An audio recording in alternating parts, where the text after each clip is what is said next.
네, 여러분 반갑습니다. 오늘도 리더십 강의 하우스 리더십 학교 제 24번째 시간 그리고 또 리더십 강의로는 9번째 시간이 되겠습니다. 오늘은 제2부 리더십의 기원 중에 리더십의 사회적 원천을 지금 저희가 계속 공부하고 있는 상태인데, 먼저는 이제 리더십의 어떤 심리학적인 요인을 우리가 먼저 다뤄봤고요.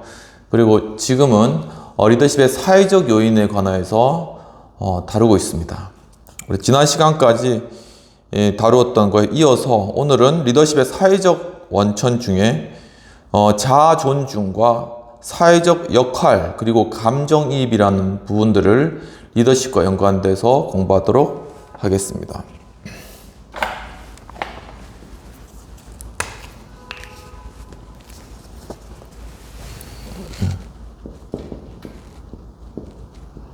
자아 존중, 사회적 역할, 그리고 감정 이입이 되겠습니다. 이게 우리 이 단어들만 봐서는 이것이 리더십과 무슨 관계가 있나라는 그런 생각이 들 수도 있겠는데, 내용들을 살펴보면서 이것들이 과연 어떤 관련성이 있는지, 그리고 그것이 리더십에서 중요한 위치를 차지하는 이유가 무엇인지 함께 살펴보도록 하겠습니다. 우리 청소년들에게는 이 두 가지의 강력한 요인이 작용한다고 합니다. 그런데 이 요인에 따라서 그들은 어떤 잠재적인 리더십의 위치를 차지하기도 하고 그렇지 못하기도 하는데, 이 한 가지의 요인은 다른 사람들로부터 받는 존중과 관련이 큰 자아 존중에 대한 지속적인 욕구라고 합니다. 바로 이것이 첫 번째 요인, 자아 존중과 관련된 것이라고 이야기를 하고 있습니다. 그리고 또 다른 하나는 사회적 역할 분담, social role taking에 대한 욕구와 그러한 능력이 되겠습니다. 두 번째는 사회적 역할 분담에 대한 어떤 욕구, 그리고 어떤 능력, 이 사회적으로 어떠한 역할을 감당하고 싶은 그러한 욕구라던가 아니면 그것을 감당할 수 있는 능력, 바로 그러한 것이 청소년들이 자라가는데, 리더십이 성장하는데 두 가지 큰 요인이다 라고 이야기를 하고 계십니다. 그래서 아들러라는 박사님은 권력을 향한 개인적인 동기와 또한 감정이입 능력의 개발을 인성 형성 요인으로 간주하는 자기의 이론을 통해 두 가지의 심리학적 역할을 연결시켰다라고 하고 있습니다. 이 말씀에 따르면은 바로 이 감정을 이입하니란 능력, 이것이 하나의 인성을 형성하는 하나의 요인이라고 아들러 박사님이 발견하셨고, 바로 이러한 감정이입의 이 요소를 통하여서 이 자아 존중과 사회적 역할, 이 두 개가 서로 연결된다 라는 것을 말씀하고 있는 것입니다. 인간은 자아 존중감을 성취함으로써 어쩔 수 없이 갖게 되는 열등감, 무기력, 그리고 어른에 대한 어떤 종속감 같은 유년기의 감정을 극복하는 힘을 얻으려고 노력하지만, 이것은 어떤 진공 상태에서 생겨나는 것은 아니며, 또한 우리 아이들은 가족 그리고 지역사회, 더 큰 사회 집단의 구성원으로서 그들의 사회적 역할의 의미를 발전시켜 나가는데, 그가 사회적 관심이라고 정의한 이 사회적 인식은 개인의 자아 존중을 위한 노력을 더 큰 사회 집단의 노력과 일체화할 수 있게 해준다라고 이야기를 하고 있습니다. 즉 아이들이 자라나면서 이 자아 존중이라는 그러한 욕구가 있고 또한 이 아이들이 자라나면서 이 어떤 사회적 역할을 감당하고자 하는 그러한 이 욕구도 있는데 바로 이러한 욕구들을 점차 사회적 관계들을 넓혀감으로 인하여서 이 욕구들이 점점 더 충족되고 그것을 통하여서 이 자아 존중의 욕구도 함께 충족이 되면서 바로 자아 존중을 받고자 하는 그러한 어떤 개인의 심리학적인 그러한 만족감이 주어진다라는 것입니다.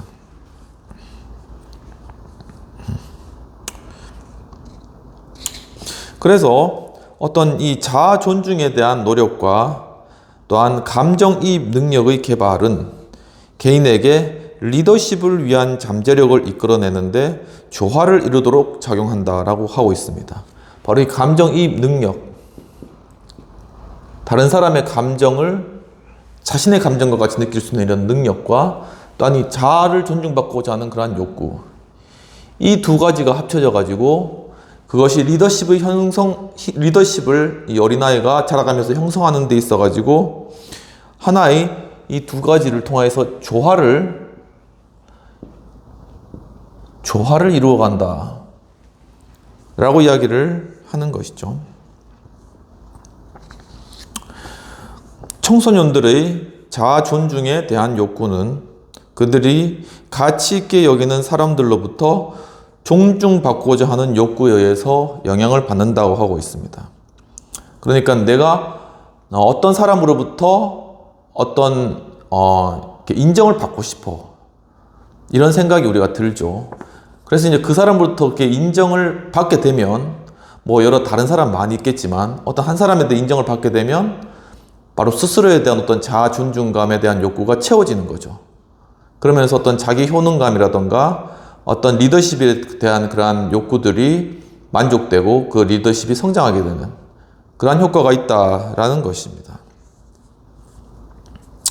그래서 이 메슬로 박사님은 모든 사람들은 어떤 안정적이고 확고한 기반을 가진, 그리고 일반적으로 그들 자신에 대한 고평가를 받고자 하는 그런 욕구, 그리고 자아 존중의 욕구, 그리고 다른 사람들로부터 존경받고 싶은 욕구를 가지고 있다고 하였으며, 이 욕구를 두 가지로 나눴는데, 첫 번째는 강함, 그리고 어떤 성취, 어떤 풍요, 어떤 전문적 지식, 어떤 능력, 그리고 세상에 대한 자신감, 그리고 독립과 자유 등에 대한 욕구, 이런 것들 하나의 개인적인 욕구죠.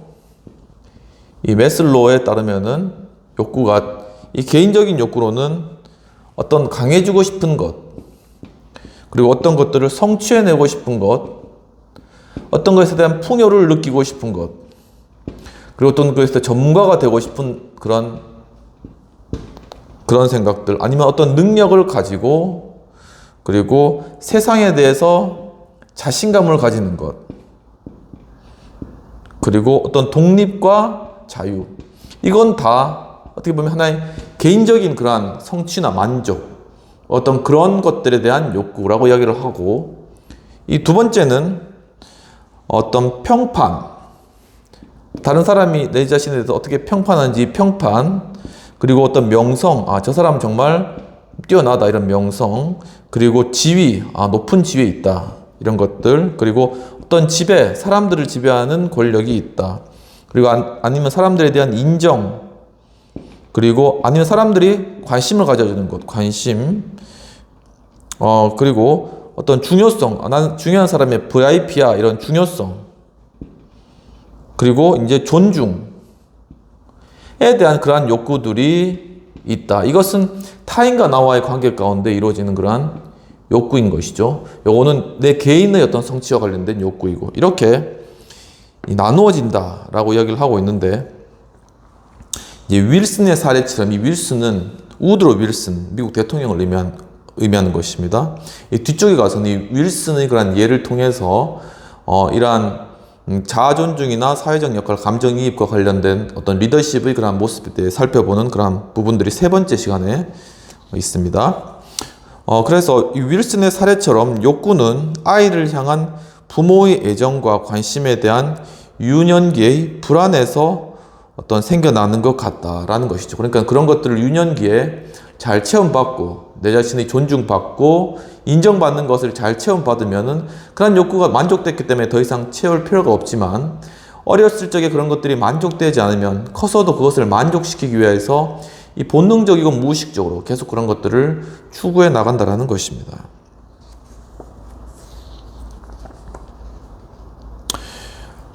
그래서 알렉산더 조지와 줄리엣 조지, 이분 박사님인데 아마 부부 같네요. 부부는 위드로 윌슨이 못생기고 어리석었고 아버지 역시 그렇게 여겼던 소년 시절의 두려움이 충족되지 못하는 애정과 권력의 욕구를 초래했다고 분석하고 있다고 이야기를 하고 있습니다.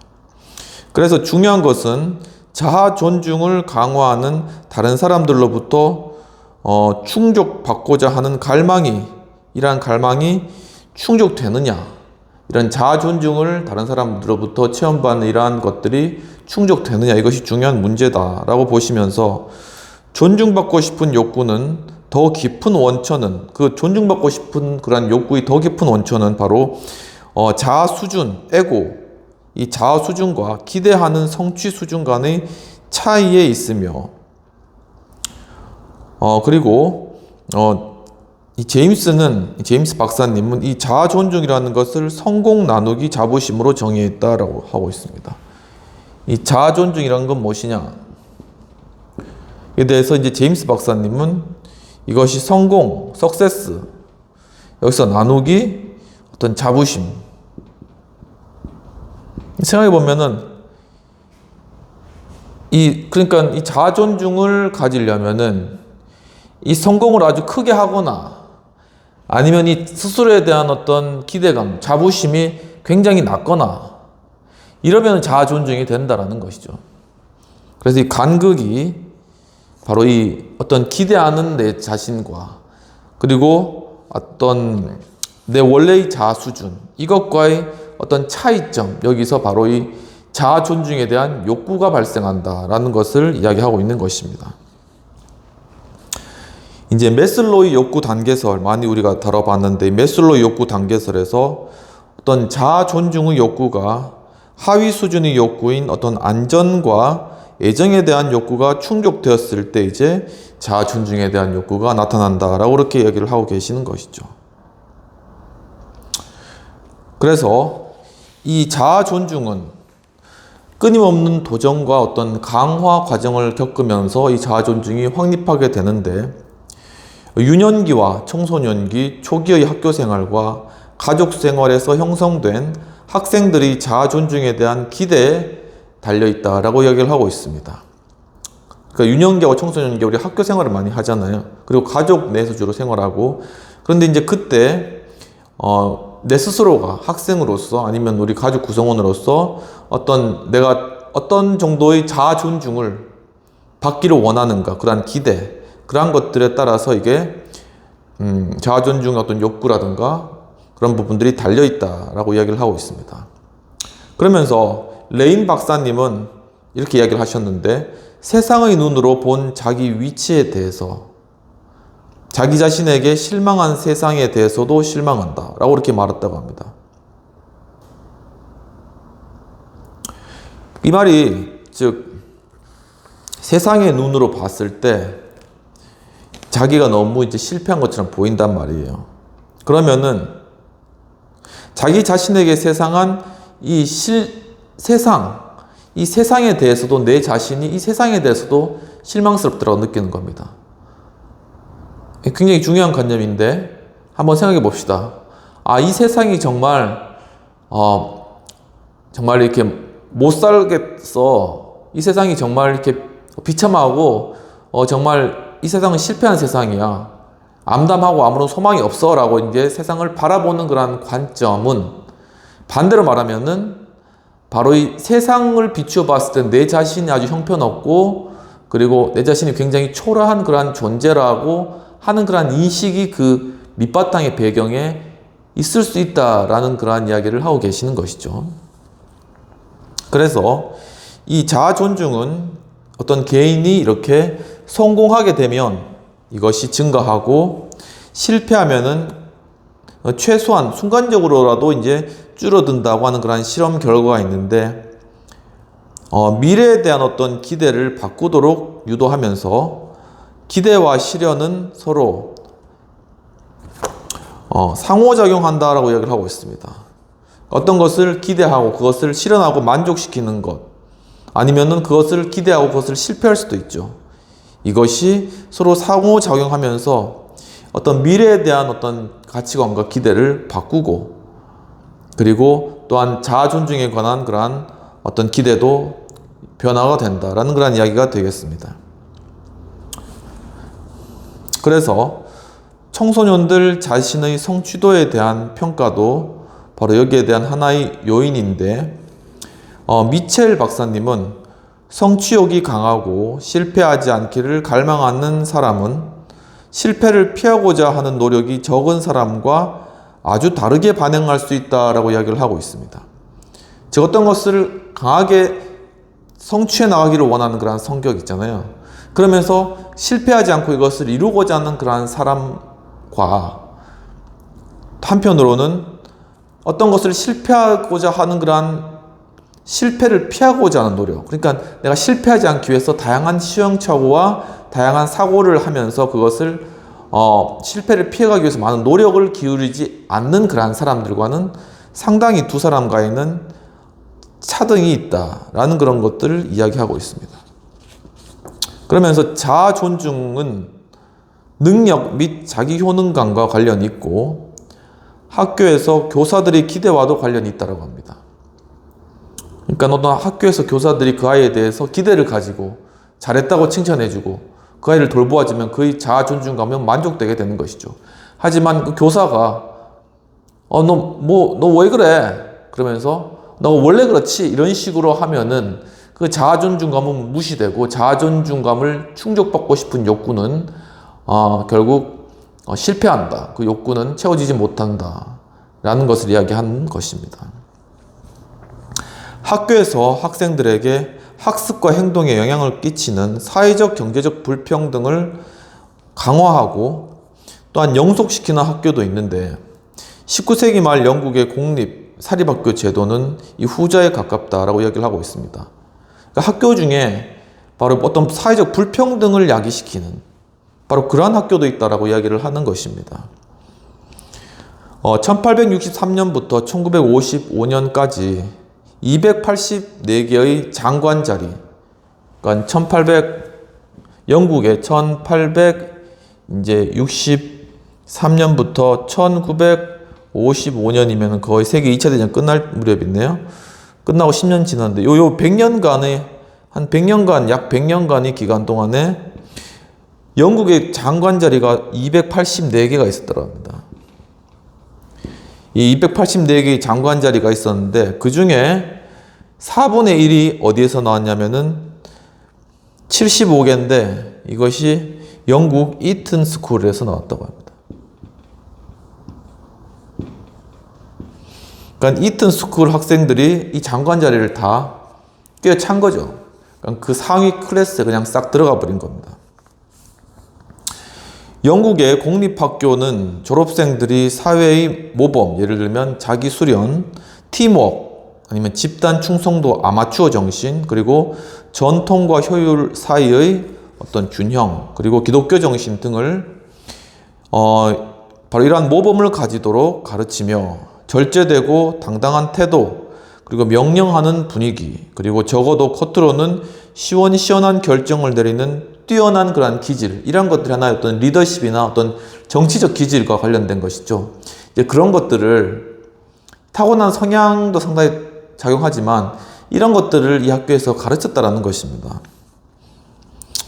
그리고 이 공립학교들은 19세기 말에 어떤 과학적, 기술적 발달 혹은 천문 이론이나 아니면 나치즘의 위협, 그리고 혁신과 창조의 필요성을 인식할 만한 교육은 또한 전혀 받지 못했던 그러한 어떤 남학생들을 배출하였던 그러한 학교였다라고 이야기를 하고 있습니다. 그러니까 그 당시에 정말 필요했던 어떤 과학기술이라던가 아니면은 어떤 나치즘에 대한 어떤 그러한 반공교육이라던가 뭐 이런 것들을 이런 것들이 실제로 필요한 거는 별로 이제 가르치지 않았던 그러한 상황이었다라는 것이죠. 영국의 공립학교는 상업계급과 관리계급의 아이들에게는 입학을 허용하는 어떤 포괄적인 측면들이 있었고, 또한 노동계급의 배경을 가진 소년들에게는 입학을 금지하는 배타적인 측면을 동시에 가지고 있었다라고 이야기를 하고 있습니다.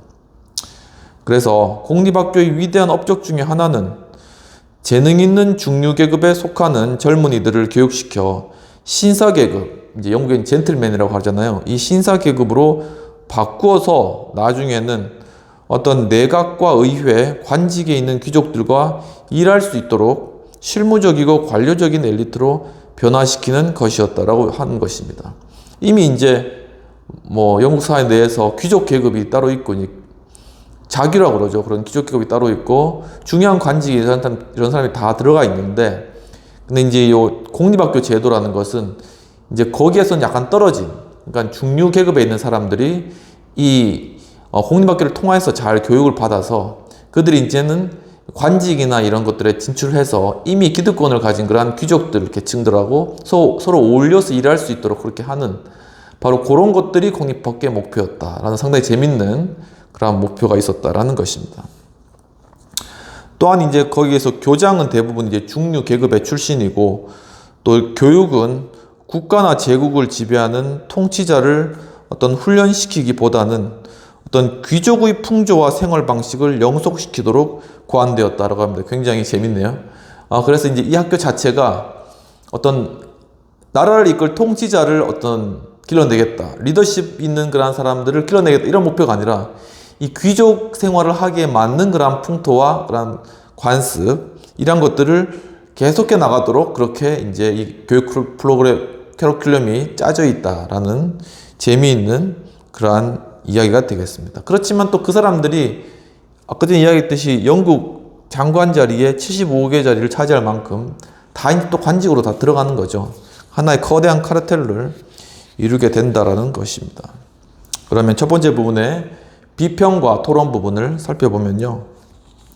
번스 교수님은 이 자기 존중, 자아 존중이라고도 하고 자기 존중과 사회적 역할 분담이라는 한 개인이 리더십으로 성장하는데 준비하는 데 필요한 큰 두 가지, 이 두 가지 요소가 있고, 이 두 가지가 아들러 박사님의 감정이입 능력을 통한 어떤 통합적 이해로 다가오는 것을 다양한 학자들의 의견을 근거해서 좀 어렵게 설명을 하긴 했지만 잘 또 설명하셨다고 그렇게 생각이 됩니다.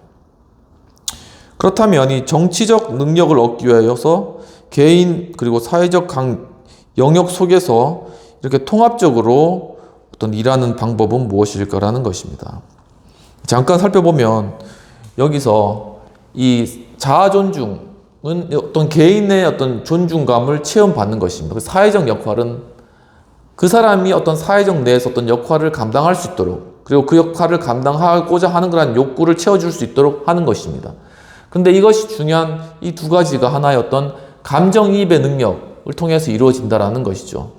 그러니까 개인의 자아는 개인의 어떤 심리적 욕구가 있고 바라는 것이 있는데, 그런데 이것이 하나의 사회적인 역할로 더욱더 확대되어져 나가기 위해서는 이것이 다른 사람에 대한 그러한 존중과 감정, 그러한 욕구들을 이해하고 그 감정에 같이 이입되어 들어갈 수 있는 그러한 능력이 바로 필요하다라는 것입니다.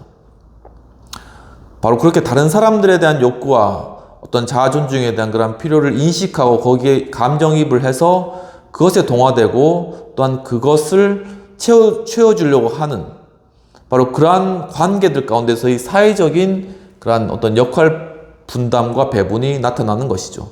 우리가 한 사람이 다 할 수는 없기 때문에 우리가 각각의 사회적 역할들을 이렇게 나누어서 우리가 해야 되는데, 그렇다면 우리가 어떤 사회적 역할을 각각 나누어서 담당할 때 내가 담당해야 될 그 부분에 관해 가지고는 내가 내 스스로가 체험받기 원하는 어떤 자아 존중 아니면 필요들만을 인식할 뿐만 아니라 다른 사람이 가지고 있는 그러한 필요나 욕구나 아니면 자아 존중에 대해서도 이해를 하고 있어야지 자기가 그 부분까지를 함께 포괄해서 바로 이 사회적 역할 부분을 자기의 파트 부분을 담당할 수 있게 된다는 것입니다.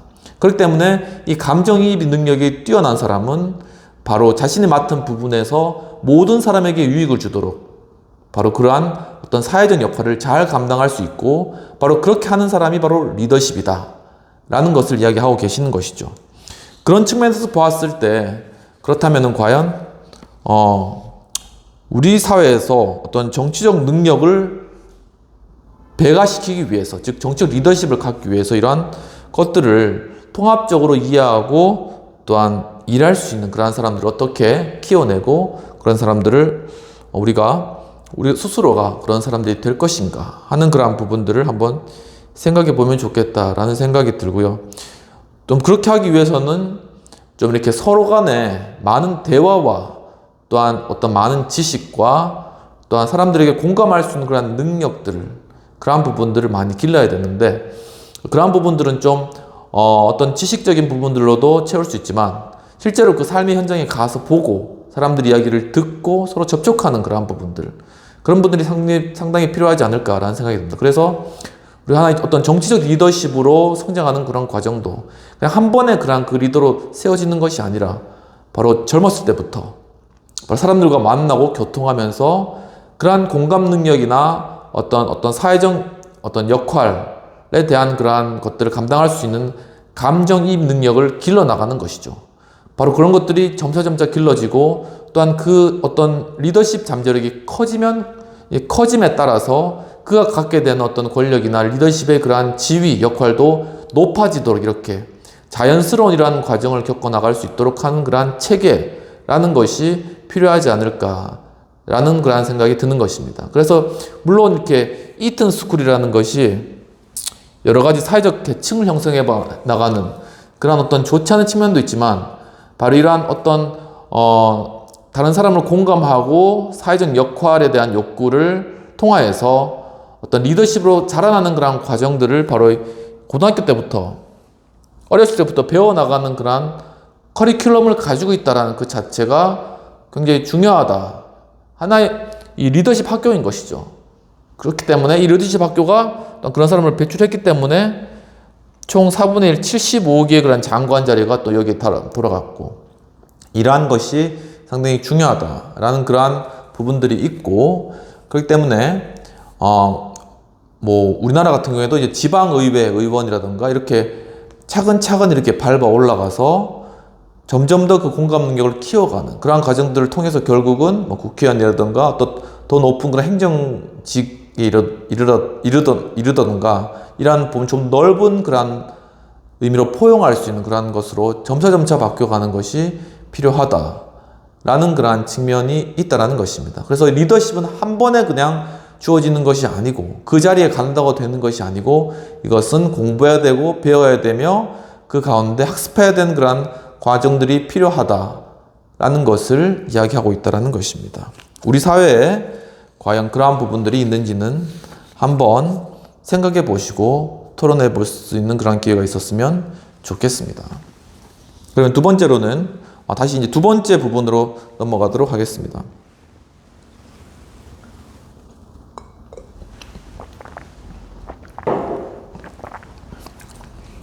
두 번째 부분도 역시 자아 존중, 사회적 역할, 이 감정이입 이러한 측면에서 공립학교 이야기를 좀 더 이어가고자 합니다.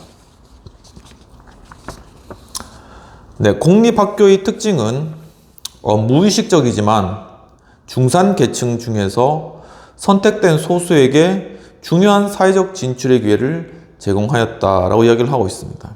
우리도 역시 마찬가지죠.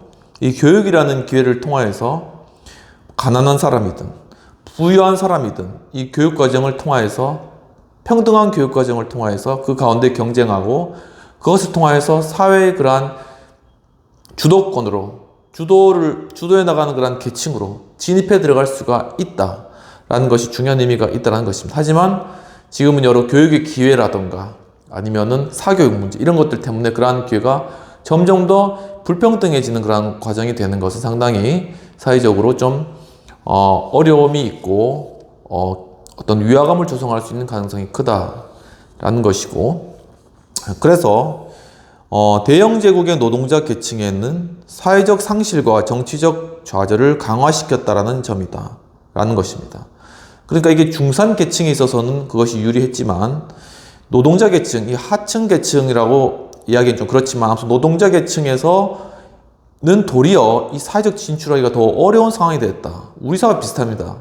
그러니까 어떤 중산층 정도의 계층이 되면 그래도 애들 과외 공부시키고, 그 다음에 학원 다니면서 이렇게 애들을 점차 이제 공부를 시키고, 어느 정도 이제 돈이 많든 적든 일정 부분의 그런 과외라든가 사교육을 통해서 이제 밀어넣을 수 있는 그런 여건이 되지만, 이제 그 밑에 있는 그런 노동자 계층, 또 이제 저소득 계층은 그런 것들이 불가능하기 때문에, 과거에는 아예 그런 것이 없이 학교만 보내면은 동등하게 경쟁했지만, 이제는 이제 그 소득이 안 되는 사람들은 아예 이제 경쟁의 대상에서 벗어나 버리는 거예요. 그러니까 더 저소득 계층과 중산 계층 사이에 교육에 대한 평등의 기회가 더 많이 상실되는 그런 안타까운 상태가 되었다.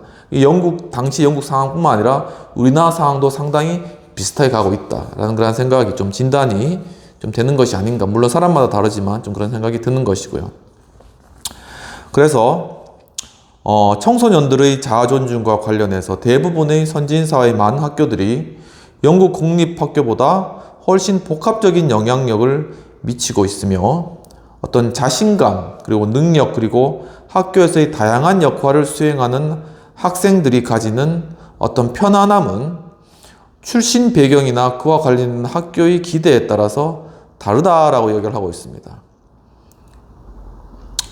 그러니까 이제 예를 들면 강남의 8학군이라던가 좋은 학교들에 다니는 그런 학생들은 보다 가능성이 크고, 그리고 또한 자신감이 있고, 또한 어떤 능력이 있고, 또한 다양한 역할을 수행할 수 있는 그러한 가능성이기 때문에 학생들이 좀 더 자신감이나 아니면 편안함, 여기서 편안함이라고 표현했는데 편안함을 가질 수 있다는 것이죠. 근데 이제 그 외의 학교들은 이제 반대로 불안함을 가지는 거죠, 미래에 대해서.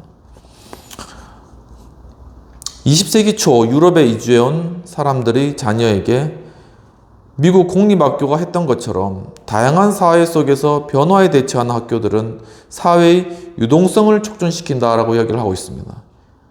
그러니까 현재는 이제 미국의 공립학교는 완전히 지금 교육의 어떤 교권이라든가 다 무너진 상태에서, 뭐 대통령도 자기 자식을 공립학교에 안 보내는 상황이니까. 하지만 이 당시에 20세기 초에서는 바로 이러한 공립학교가 이 학교 교육을 통해서 사회의 어떤 유동성을 활발하게 시키는 그러한 역할들까지 감당한 그러한 예가 있었다라는 것입니다.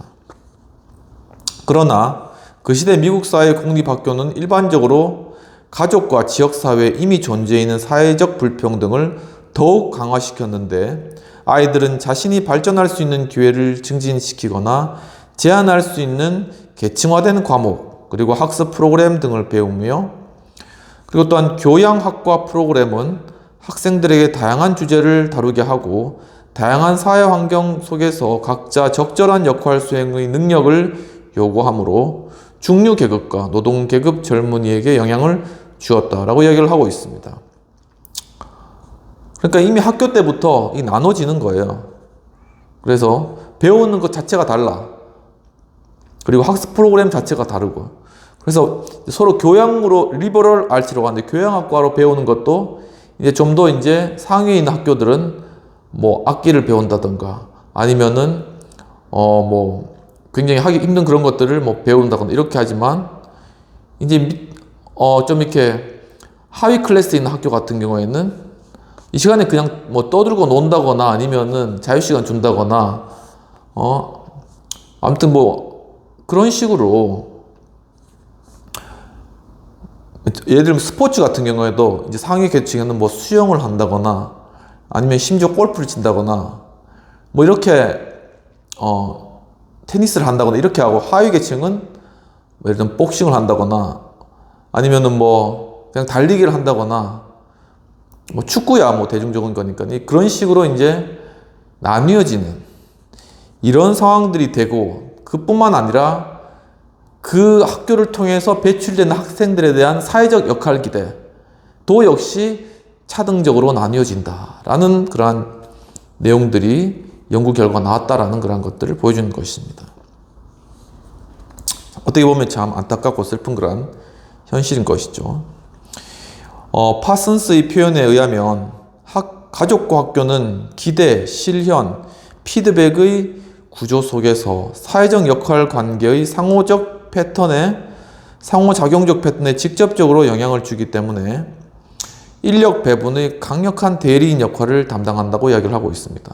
그러나 인력 배분 과정은 또한 리더십에 영향을 주는 수많은 요인에 의해서 영향을 받는다고 얘기하고 있습니다. 바로 이게 가족이 있고 학교가 있는 것이죠. 그런데 가족과 학교라는 것은 하나의 어떤 기대, 그 아이에 대한 어떤 기대가 있을 수 있고, 그것의 기대에 대한 하나의 실현이 있을 수 있습니다. 그리고 거기에 대해서 피드백이 있을 수 있고, 바로 이러한 3자의 그러한 관계를 다 학교와 가족과 학교를 통해서 다 주고받는 그러한 관계이기 때문에 이것이 결국은 사회적 역할 관계, 그러니까 사회적 역할 관계에 있어서도 굉장히 중요한 영향을 미치게 된다라는 것입니다. 그리고 이것이 결국은 인력 배분에 또 영향을 준다라는 것이죠. 그런데 중요한 것은 바로 이것은 리더십에 또한 영향을 준다라는 것입니다. 영향을 미친다라는 것이죠. 즉 어떠한 기대를 가지고 그것을 어떻게 실현하고 그에 대한 어떠한 피드백을 받았느냐에 따라서 바로 그 사람이 나중에 사회에 나가서 어떤 역할들을 감당할 것인가 하는 것과 관련된 사회적 역할 관계가 설정된다라는 것이고, 또한 사회적 역할 관계가 그렇게 설정되면 그 역할에 맞도록 바로 이 학교를 나온 사람들의 인력이 다 그렇게 배분이 된다라는 것이죠. 그렇다면 결국은 이것이 어떤 사람이 어떤 리더십을 행사하게 되는가라는 것에 대한 결정적인 영향력을 미치게 된 그런 사회 구조적인 그러한 관계들까지 이렇게 영향이 된다라는 것을 이야기하고 있는 것입니다. 굉장히 깊게 분석한 그러한 파슨스 교수님의 분석이었습니다. 비공식적인 지위 네트워크는 예컨대 노동자 계급 출신 운동선수에게 신분이 상향 이동의 기회를 열어주며, 또한 아이를 사회적 개방에 넣을 수도 있고 사회적 폐쇄 속에 넣을 수도 있는 그러한 어떤 지능, 바로 그러한 것은 사회 경제적 지위에 대한 학교의 반응에 의해 상당한 영향을 받는다. 바로 학교에서 이미 이러한 기대가 있고 실현에 있고 피드백 이런 것이 있는데, 바로 이것이 사회 경제적 지위와도 관련되어 있다. 지위. 이 사회 경제적 지위에 따라서 가족과 학교가 어떤 한 개인에 대해서 기대하는 바가 다르고, 또한 그것에 대해서 실제로 실현해보는 것이 다르고, 그리고 거기서 피드백을 받는 것이 다 다르다라는 것이죠. 그래서 결국 사회적 이 지위, 사회 경제적 지위에 따라서 이 가족과 학교의 그러한 수준 자체가 나누어지며 거기서부터 이 모든 것들이 다 파생되어 나간다 라는 것입니다.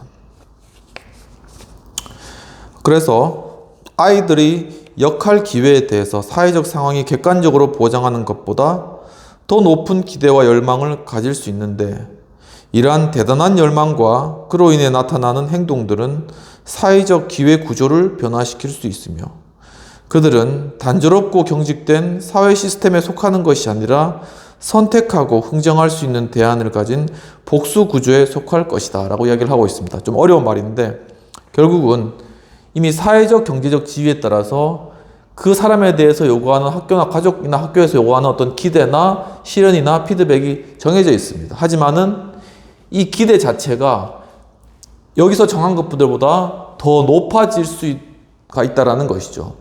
더 많은 것을 바랄 수가 있다라는 것입니다. 그렇게 되면은 이러한 열망 자체가 바로 이 사회적 기회 구조, 이게 사회적 기회 구조라고 한다면 이 기회 자체를, 기회에 대한 이 구조 자체를 변화시키는 그러한 역할을 하게 된다는 것이죠. 그러니까 내가 이렇게 태어나서 어느 경제적 수준이 있고, 그리고 내가 받는 교육 수준이 이 정도이기 때문에 난 앞으로 어떤 사람이 될 거고, 어떤 일을 하게 될 거고, 뭐 결국 리더십도 안 되고 그냥 이렇게 살 거야 라는 그러한 식으로 생각을 하면은 이 기회구조적 변화를 이룰 수가 없지만, 바로 스스로에 대한 어떤 자아 존중의 기대감이라든가 열망이 높아서 이 구조 자체를 변화시키고자 하는 의지를 가지게 되면은 바로 그러한 의지에 따라서 이 기회구조 자체의 변화가 일어남으로 말미암아 이 사람이 본래 가졌던 어떤 사회적 역할에 대한 기대라든가 이런 부분들이 바뀌어진다라는 것이죠. 그렇다면 그가 원래 가야 될 그런 인력 배분에 관한 그 현장 자체도 바뀌어지고, 결국 그가 갖기 힘들었던 그런 리더십의 그런 위치까지 그가 얻게 된다라는 것이기 때문에 바로 이러한 기대와 열망을 가질 수 있도록 그렇게 스스로가 노력하고, 바로 학교는 못 해주더라도 그 가족이, 그 부모가 이러한 것들을 심어줘야 된다라는 것이죠. 그래서 자아 존중 혹은 자아 존중의 결핍은 아이들의 수행 또는 포기의 역할에 영향을 미치는데, 대부분의 문화에서 학생들의 자아 존중에 대한 절실한 욕구는 그들이 가치 있게 여기는 사람이나 집단에 노출되었을 때 발생한다고 여기고 있습니다.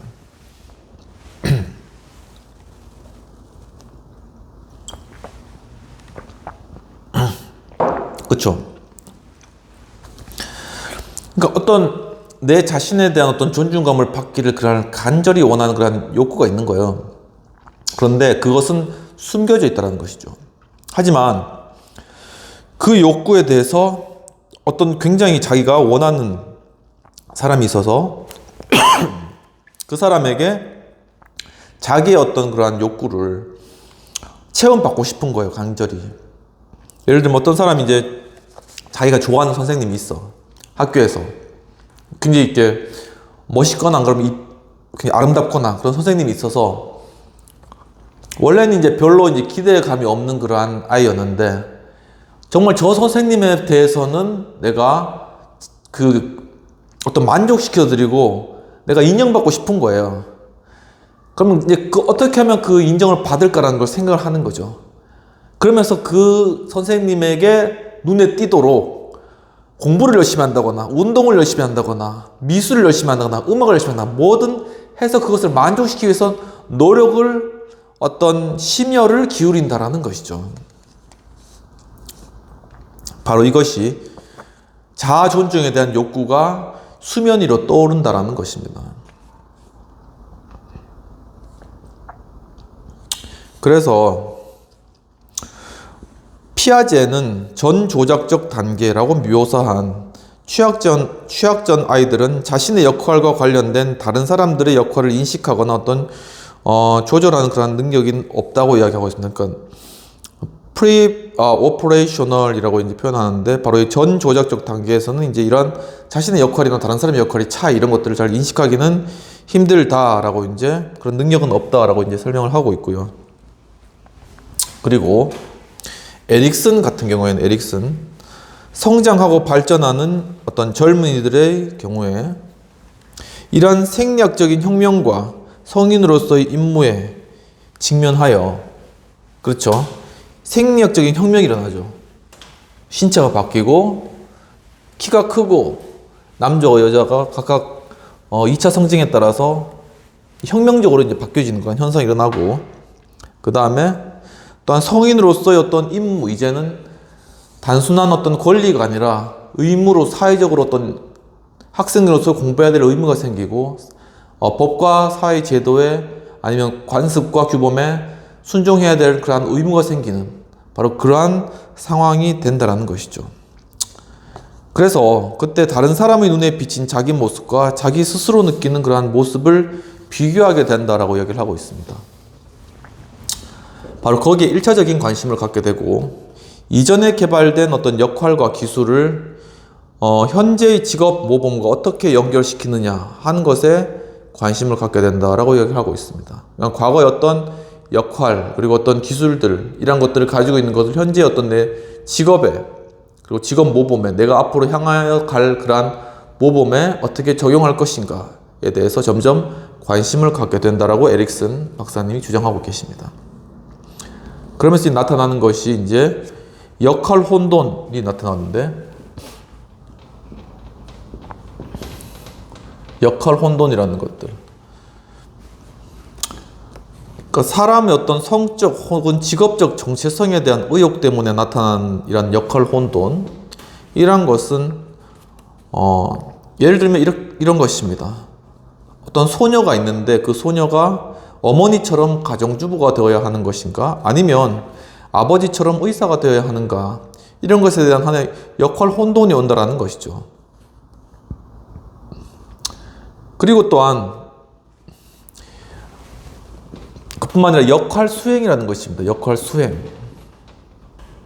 역할 수행은 사회적 행동과 정치적 리더십 간의 핵심적인 연결고리라고 이야기를 하고 있습니다. 역할 수행이라는 것이 어떤 사회적 행동과 그리고 정치적 리더십 간의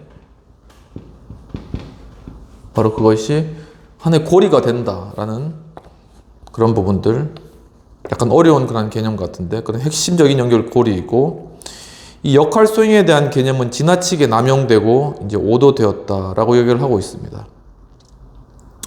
그런데 존중이라는 개념의 경우와 마찬가지로 어떤 외부적인 영향과 내부적인 영향으로 이것이 구별되어야 하며, 또한 사회적 위치에서 구조적으로 주어지는 요구로서의 역할과 개인의 사회적인 관계 속에서 자신의 위치에 대해 가지고 있는 인식과 정의로서의 역할을 구별해야 한다라고 얘기를 하고 있습니다. 즉, 이 역할 수행에서의 역할 자체도 여기서 어떤 외부적으로 받는 영향과 내부적으로 받는 영향으로 역할 수행을 구분해야 되고, 그 다음에 어떤 사회 구조적인 요구와 그리고 또한 하나의 개인적인 어떤 요구로 구분돼야 된다라는 것이죠.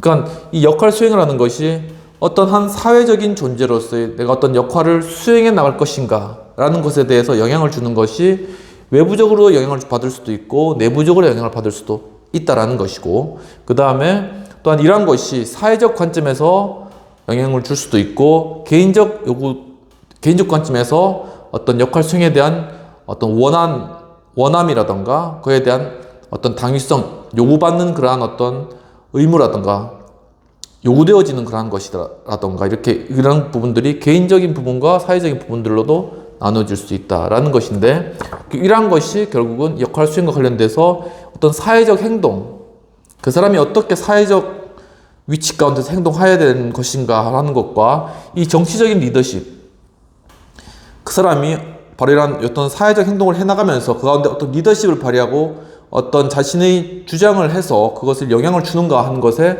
역할 수행 자체가 하나의 연결고리가 되어진다라는 것이죠. 그러니까 이런 것들을 역할 수행의 내용들을 이렇게 잘 분석하면은 그 사람이 사회적으로 어떤 행동을 하고 그 가운데 어떤 정치 리더십을 행할 것인가. 왜냐하면 이것은 하나의 어떤 개인적이고 어떤 주관적인 측면이 크다고 보고, 사회적 행동은 객관적이고 그리고 어떤 사회적인 영향이 크다라고 보면은 바로 이러한 사회적인 영향과 개인적인 영향이 합쳐지는 바로 그런 것들이 역할 수행이라는 것을 통해서 나타나지기 때문에 역할 수행이 하나의 두 개의 중요한 개념의 하나의 연결고리가 된다라는 것입니다. 그래서 그것에 대한 어떤 설명을 하면서 이제 이러한 설명이 나타나는데, 아까 전에 이야기했듯이 어떤 소녀가 어떤 역할을 감당해야 될 것인가라는 것과 관련돼서 이제 그 소녀의 아버지는 자기 딸이 자기 말에 순응하는 아내와 같은 신부가 되기를 기대한다라고 이야기를 하고 있습니다. 그건 어떻게 보면 하나의 사회적인 부분들이죠. 사회적으로 이제 그 순응적인 그러한 신부, 이게 사회적으로 이제 요구되어지는, 그리고 그렇기 때문에 아버지도 그렇게 되기를 원하는. 그렇지만은 딸은 아버지와 같은 그런 의사가 되기를 원한다. 아버지를 봤을 때 아버지가 좋아 보이니까는 나도 어떤 사회적 여과와 상관없이 내 개인적인 바람에 따라서 의사가 되고 싶어. 그래서 그렇게 이제 그렇게 공부를 하는, 바로 이러한 것에서 이제 어떤 역할 수행이라는 그러한 관점을 발견할 수가 있다는 것이죠. 그래서 요즘은 많이 이제 역할 수행이라는 그런 부분들이 사회적 요구보다는 어떤 개인적인 원함에 따라서 많이 이루어지지만, 이런 것이 복합적으로 이루어지는데, 이런 것들을 잘 관찰하면은 바로 그 가운데서 이제 리더십을 그 본인이 행사해 나가고 영향력을 줄 수 있는 그런 요인들이 발견되어질 수 있다는 것이죠. 그런데 아무튼 사실 개인이 원하고 개인이 바라는 쪽으로 간다면은 거기서 리더십을 발휘한 여지는 더 커지겠죠. 그래서 아이들은 자기 부모와 여러 사람에 대한 어떤 종류의 느낌을 가지고 학교에 이제 입학하게 됩니다. 그 기존의 고정관념이라던가 그 자라왔을 때 가족 간에 받았던 그런 사람들과의 여러 관계에 대한 어떤 느낌들 있잖아요. 그런 것들을 가지고 이제 학교 입학하는데, 그러면서 부모들은 아이들과 거리를 두더라도 부모 역할을 계속 수행하게 되는 것이고, 그리고 4학년까지는 과목마다 학급을 옮겨 다니는 운영 방식이 불가능할지 모르는데, 즉 여러 사람이 함께 참여하는 팀 티칭의 일반적인 모습일지도 모른다 라고 이야기를 하고 있습니다. 이것은 그러니까 보통 이제 초등학교 과정 가운데서 뭐 반을 옮겨가거나 그런 것이 아니라 이제 보통 이제 한 반에서 다 하는 거죠. 중고등학교 마찬가지지만 중학교 약간 이제 뭐 음악실을 간다거나 과학실을 간다거나 좀 약간 그런 부분이 있지만, 대학교는 완전히 이제 강의실 찾아가는 것이죠. 이제 이런 과정들을 설명하는 것이고, 아이들은 새로운 선생님, 친구, 그리고 역할 요구가 서로 다른 교실에서 교실로 이제 이동하게 되며, 교회에서는 서로 다른 동료 집단과 이제 어울리기도 하면서 점차 이렇게 관계들을 넓혀가고, 어떤 개인의 자아 존중이라는 부분들이 어떤 사회적 역할에 대한 부분들로 이렇게 점점 더 확대되어 가면서, 이 사회적 역할에 대한 부분들이 욕구들이 채워지면으로 말미암아 또한 개인 자아의 존중감도 함께 채워지는 그러한 현상들이 많이 나타나는데, 그런데 이제 과거에 어떤 자아 존중감을 잘 체험받지 못했을 경우에는 사회적인 존중감이 채워진과 동시에 어떤 가족 간에 있어서라던가 어떤 자아 존중감에 체험받지 못했던 그러한 부분들에 관한 어떤 약간의 어떤 반항이라던가 아니면 그런 것에 대한 불평이나 불만이 그때 또 발생할 수가 있는 것이죠. 그래서 아이들이 이제 점점 커나가서 젊은이들은 여성과 남성이 완전히 분리되는 상황에 직면하기도 이제 하는 것이죠. 원래 이제 어렸을 땐 같이 목욕탕도 가고 그랬는데 커서는 이제 안 되는 거죠. 그리고 이제 서로 혼합되어 있는 상황에 또 직면하기도 하며, 하지만 또 같은 어떤 일을 할 때는 또 같이 있기도 하고, 또 백인이거나 흑인인 경력 환경에 있을 수도 있으나, 그들은 폭넓은 다양성에 노출되어 다른 사람을 가치 있게 여기거나 또는 두려워하거나 또는 반대하거나 또는 단순히 수용함에 따라 각기 새로운 역할을 수행하게 된다는 것입니다. 이 역할 수행과 관련돼 가지고 젊은이들이 자라남으로 말미암아 사회적으로 있는 다양한 그런 역할에 대한 기대를 접하면서 그런 함께 있기도 하고 나눠지기도 하고 백인이냐 흑인이냐에 따라서 다르게 대우받기도 하고, 이런 다양한 것들을 이제 경험해 나간다라는 것입니다. 그러면서 자신들의 맡겨진 그러한 사회적 기대나 아니면 자기들이 원하는 어떤 개인적인 기대에 따라서 그 역할들을 수행하게 되는 것이죠. 그래서 그리고 이제 역할 수행과는 달리 또 효과적인 역할 분담의 시험은 아이들이 다른 사람들의 역할을 수행하고 그에 대한 반응으로 다른 사람들이 공감한다는 것을 깨닫는 능력을 개발한다라는 것입니다. 중요한 개념이 여기 역할 수행뿐만 아니라 하나는 역할 분담이라는 것이 나타납니다. 아까 전에 말씀드렸듯이 역할을 자기가 수행할 뿐만 아니라 사회적으로 여러 기능들이 있습니다. 그 역할을 분담해 나가는 그러한 관점인 것이죠. 그래서 여기서 이제 공감이라는 것, 아까 전에 말했듯이 공감이라는 것이 필요한데, 그것이 바로 감정이입의 능력이 바로 여기 필요한 것이죠. 이 감정이입의 능력. 그래서 이 리더십이라는 것은 한 개인의 어떤 능력, 한 개인의 그러한 어떤 뛰어난 것들, 어떤 개인의 욕구라든가 개인의 간절한 바람뿐만 아니라 어떤 사회적인 그러한 관점 가운데서 이 공감하는 능력을 통해서 서로 감정이입을 하는 것을 통하여서 역할이 분배된 가운데 그것을 잘 조율하고 통합하면서 이끌어가는 것이 리더십이기 때문에, 관계적인 측면이 리더십이기 때문에 바로 이러한 사회적 역할의 측면이 리더십에서 굉장히 중요하다라는 것을 이야기하고 있는 것입니다. 그래서 예를 들면 이제 아들 같은 경우에는 역할을 제대로 수행하기 위해서 다른 사람들과의 관계 속에서 자신에 대한 아버지의 역할을 또한 모방하기도 하고, 또한 규정된 역할의 성격은 분명히 사람과 문화마다 큰 차이가 있을 것인데 중요한 것은 바로 범위로 갑니다. 범위.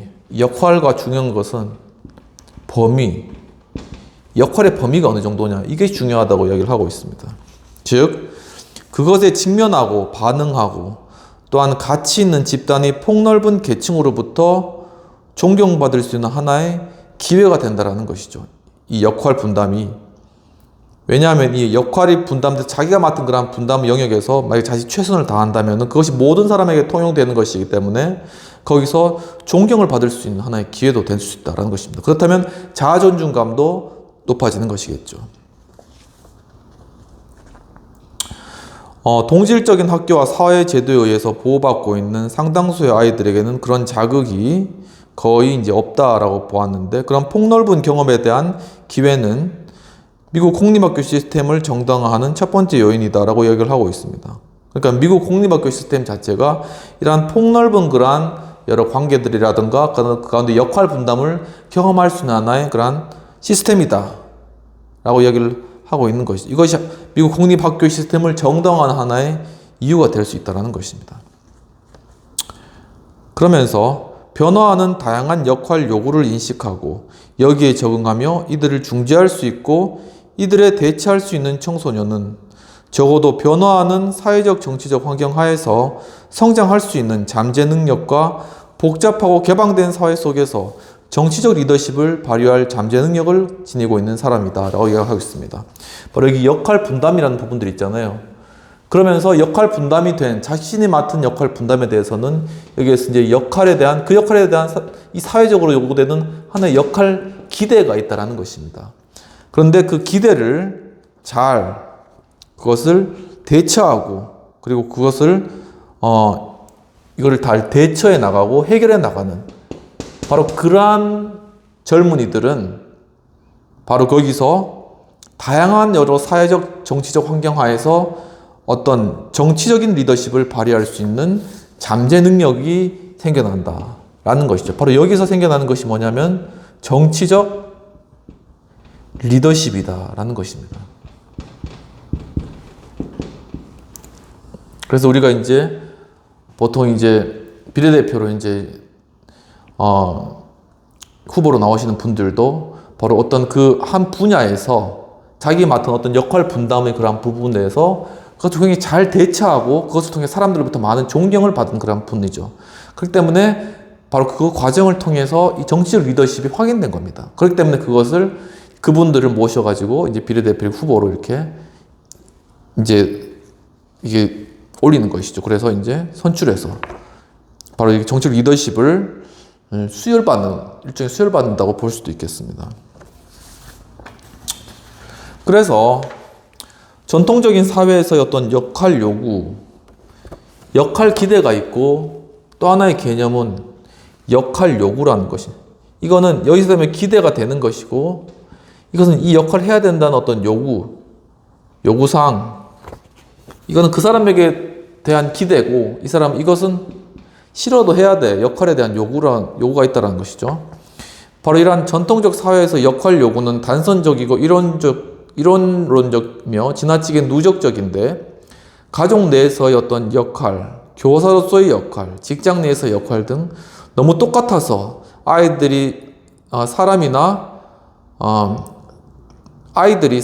역할의 다양성에 대해 대처할 수 없도록 만들 수 있다고 얘기를 하고 있습니다. 그러니까 이 전통적인 사회에서는 학교를 가나 아니면은 집에 가나 아니면은 회사에 가나 똑같아요. 위에 이제 그 상관이나 부모나 선생님이 계시고 이제 잘 따라야 되고 순종해야 되고 밑에는 이제 뭐 이렇게 동료들이 있고 형제들이 있고 학교 학교에서는 또 친구들이 있고 다 똑같은 거예요. 그러니까 거기서는 어떤 다양한 그런 역할 요구도 없고 그냥 단선적인 그런 것들이기 때문에 사회적이고 또한 여러 정치적 변화하는 다양한 환경 가운데서 역할의 어떤 기대를 만족시켜 줄 만한 정치적 리더십을 기르기에는 결코 썩 좋은 환경이 아니다라는 그런 이야기입니다.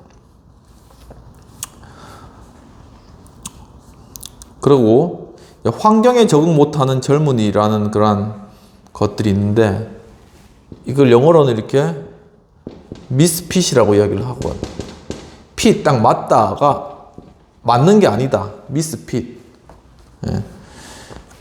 이 환경에 적응 못하는 젊은이 미스핏이란 단지 역할 요구와 타인이 그에게 거는 기대를 거부하는 사람일 수 있는데 그들은 자신들을 변화시키려는 사람들의 잣대대로 변화를 강요하거나 퇴학을 당하거나 전학을 해서 상황을 모면하라고 한다고 이야기를 하고 있습니다. 그러니까 학생들이 공부할 수 있는 그런 역할에 대한 요구가 있잖아요. 그리고 공부하고 거기서 이제 잘 미래에 대해서 준비해야 될 그런 기대가 있고 근데 거기에 이제 그 역할 요구에 맞지 않는 사람이 있다는 거예요. 미스핏. 여기서 말씀 미스핏. 환경에 적응 못하는 젊은이. 그냥 뻗뛰어 나가는 거지. 다른 학교 가거나 돌거나 아니면 수업 참여 안 하고 그냥 계속 거리를 헤매거나 이런 경우가 있다는 것이죠. 근데 이제 레빈슨 박사님, 데니얼 레빈슨 박사님이 제시한 것처럼 그들은 공공연한 적대 행위나 조용한 사보타주와 같은 형태의 반항 행위를 하거나 무관심한 동조, apathetic conformity라고 하는데 무관심한 동조로 학교 생활을 계속하고 있다고 합니다. 그러니까 뭘 해도 니는 떠들어라, 나는 잔다, 알겠다 하고 무관심한 겁니다. 적극적인 의욕도 없고 해라면 그냥 하고 알겠습니다. 의욕이 전혀 없는 거예요. 그런데 자신의 기대 수준이 주어진 역할의 한계를 넘어서는 상향 이동의 성향의 환경에 적응 못하는 젊은이는 역할과 기대의 차이 속에서 개인적 성취를 하는 사생활을 발전시킬 수 있다고 합니다. 굉장히 어려운 말이네요. 그러니까 자신의 기대 수준이 주어진 역할의 한계를 넘어서는 상향 이동의 성향이라는 거죠. 그러니까 뭐냐면 학생은 공부를 열심히 해야 된다라는 것이 하나의 주어진 어떤 역할의 요구입니다. 그런데 자기는 이 공부하는 것뿐만 아니라 뭐를 발명하고 싶어. 아니면은 뭐를 새롭게 창조하고 싶은 거예요. 예를 들면 에디슨에게 그 당시에 사회적으로 주어졌던 그러한 학생이라는 지위는 공부하는 지위였잖아요. 하지만 에디슨은 난 뭘 발명하고 싶어. 뭘 하고 싶어. 그러니까는 이건 안 하고 공부는 안 하고 이 발명을 하는 겁니다. 에디슨은 발명을 하는 거예요. 그러면은 거기서 뭐가 발명되면은 그것이 자신의 개인적인 만족이 되는 거죠. 개인적 만족. 그래서 개인적 성취라는 사생활을 발전시킬 수 있다는 것입니다. 그래서 이제 스펙트럼의 또 다른 측면에서 보면, 다른 관점에서 보면 사람들은 역할 갈등을 해결하고 역할 기회를 활용함에 따라서 복잡한 환경 속에서 리더십에 대한 동기부여를 증가시키는 능력에 대한 자신감을 점점 더 많이 느낄 수 있다고 합니다. 오늘 역할에 대한 이야기 많이 나오네요. 그런데 바로 이런 것들 가운데 이 역할 갈등이 있다는 것입니다. 나는 어떤 역할을 하고 싶은데 사회적으로 요구하는 역할은 다른 거야. 아까 전에 여기 어떤 상향식 미스피트처럼 역할 갈등이 있는 거예요. 그러니까 서로 이제 갈등을 하는 거죠. 그러면서 반대로 여기서 역할 기대를 바꾸는 겁니다. 에디슨이 처음에는 공부 안 하고 왜 발명해라고 이야기를 들었지만, 그러니까 발명을 계속 하다 보니까 사람들이 인정받고 하니까 이제 얘는 공부하는 게 아니라 발명하는 것으로 역할 기대가 바뀌어버리는 거예요. 이 하나의 변혁적인 어떤 리더십 행위인 것이죠. 그리고 점점 더 이렇게 하면 자신의 효용성이 커지면서 여기서 하나는 리더십에 대한 동기부여가 된다는 것입니다.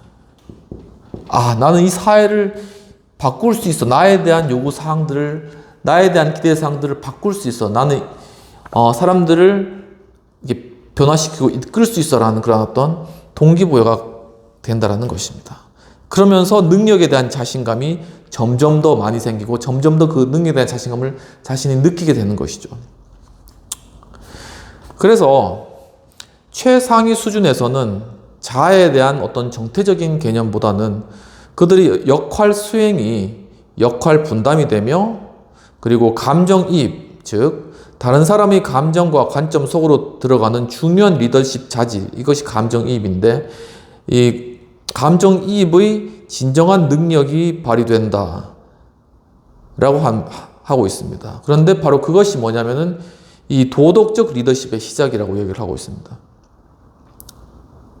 자신의 어떤 역할을 수행해 나가면서, 그리고 그 역할에 대해 또 자기가 분담받은 그런 역할을 하면서 그 가운데서 내가 이 역할을 하면은 이것이 필요한 다른 사람들이 어떠한 느낌을 받을 거라는 데서 감정이입이 되면서 그 감정을 점점 더 리얼하게 잘 느끼게 되면서 그렇다면 사람들이 어떻게 하면 정말 좋게 만들 수 있을 거야 라는 것까지, 좋게 이끌 수 있을 거라는 것까지 이르는, 바로 그런 것이 바로 이 도덕적 리더십의 시작이다.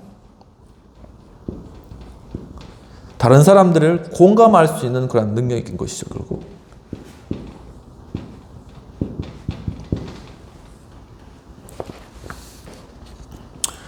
어떤 역할 행동은 새로운 역할이 주어질 때마다 계속적으로 어떤 성격을 변화시키거나, 아니면 제임스 박사님이 말한 것처럼 사람들은 관심을 두는 다양한 집단의 사람이 있는 것과 마찬가지로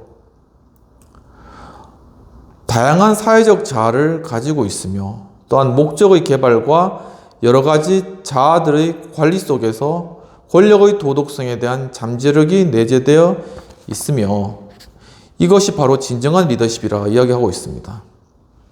중요한 단어예요. 진정한 리더십. 바로 이게 과연 무엇이 진정한 리더십인가?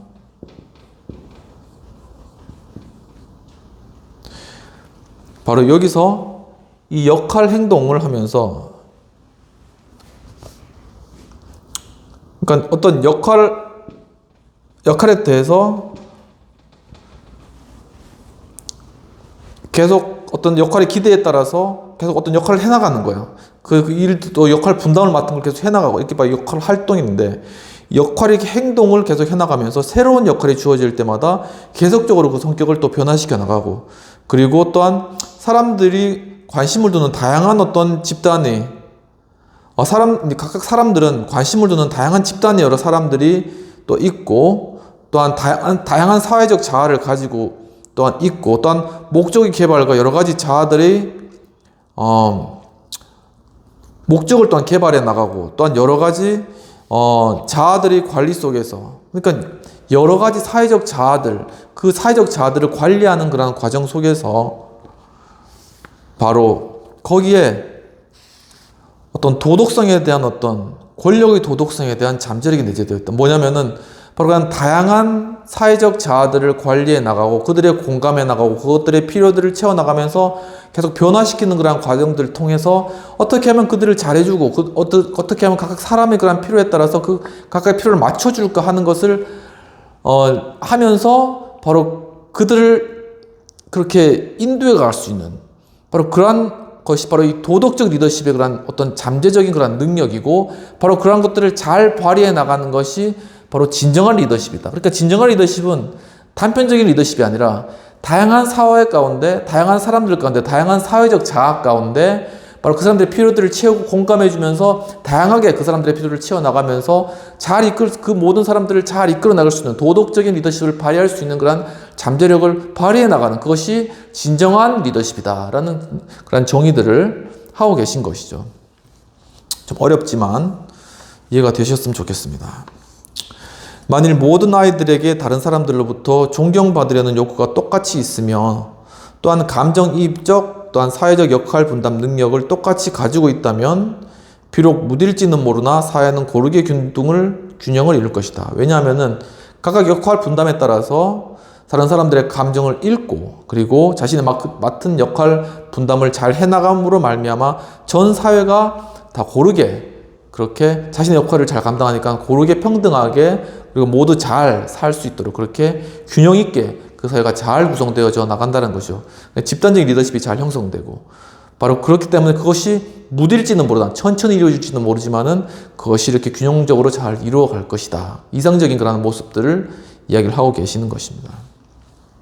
이제 비평적인 측면을 좀 다뤄보면 이 번스 교수님은 학교 생활 가운데 역할 수행, 그리고 역할 분담, 역할 행동, 그리고 역할 혼돈 등의 어떤 역할 개념들을 통해서 어떤 자기 존중과 리더십에 영향을 주는 어떤 사회적 어떤 영향, 이런 것에 대해서 탁월한 관점으로 이런 것들을 분석해 나가고 계신 것들을 발견할 수 있습니다. 이래서 이제 이러한 관점에서 도덕적 리더십이 무엇인가라는 것도 그 개념을 끌어내고 또한 진정한 리더십은 그럼 과연 무엇인가라는 것도 다양하게 성장의 잠재력을 논의하면서 끌어내고 그러면서 이제 보편적인 아이들이 존중받기 원하는 어떤 욕구, 그러한 욕구들을 통하여서 그 아이들이 자신의 어떤 역할 수행들을 잘 해나가고 역할 기대에 따라서 역할 분담 가운데서 다른 사람들에게 감정이입을 한 능력들을 잘 개발해 나간다면은 그것을 통해서 그들이 진정한 리더로서 성장하게 되고 바로 여기에서 보편적 리더십의 원리가 이끌어진다라는 것을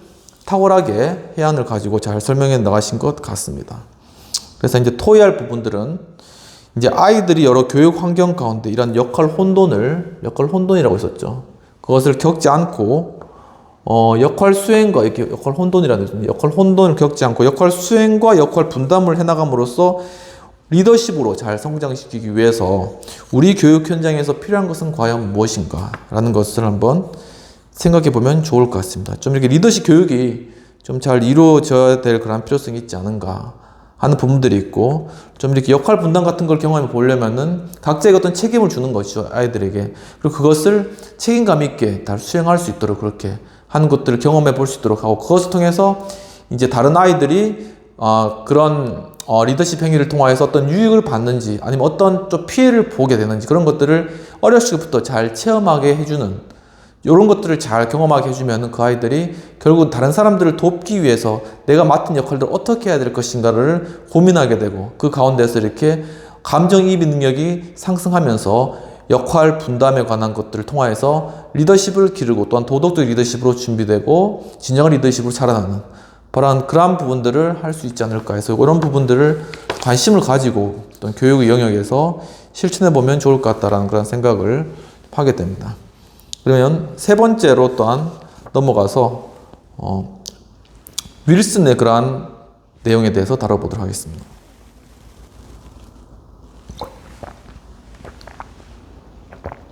결국은 처음에 이 부분에 자아 존중, 사회적 역할, 감정이익이라는 이 부분에서 처음에 윌슨 대통령의 이야기가 잠깐 나왔잖아요. 그리고 마지막에 윌슨 대통령의 내용이 나오는데 결국 이 윌슨 대통령의 그러한 삶을 통해서 바로 이러한 자아 존중, 사회적 역할, 감정이익 이러한 것들에 대한 리더십의 형성과 또한 그런 것들의 표출, 바로 그런 것들을 설명하기 위해서 이론들을 이렇게 쭉 전개해 나가고 계신 것들이 나중에 쭉 보여지더라고요. 그래서 이런 부분들을 함께 다뤄보도록 하겠습니다. 이 세 번째고요. 충족되지 않는 욕망에 대해서 보상받으려는 욕구의 표출은 다양하게 나타나게 되는데 너슨 박사님은 존중의 욕구와 또한 낮은 사회적 경제적 지위 간의 어떤 직접적인 관계가 있다고 발견했다고 합니다. 어떤 존중에 대한 욕구가 있죠. 그런데 존중에 대한 욕구하고 낮은 사회적, 경제적 지위와 어떤 관련성이 있다라는 것입니다. 대부분은 가족, 학교, 다른 연구기관들의 영향이 사회적, 경제적 지위의 보상 그리고 그것과 함께 생기는 어떤 좌절에 의해서 영향을 받는다는 것에 대해서 이제 동의하고 있다라고 이야기를 하고 있습니다. 그리고 적어도 존중의 욕구와 타인의 자신에 대한 존중과 관련된 박탈감이나 불안감 사이에서 어떤 관계가 있음을 추측할 수 있다라는 것이죠. 그러니까 내 자신이 존중받기 원하는 그런 욕구가 있는데 타인이 내 자신을 존중해주지 않을 때 바로 거기서는 어떤 불안감, 염려 이러한 부분들이 분명히 관련성이 있다는 것입니다.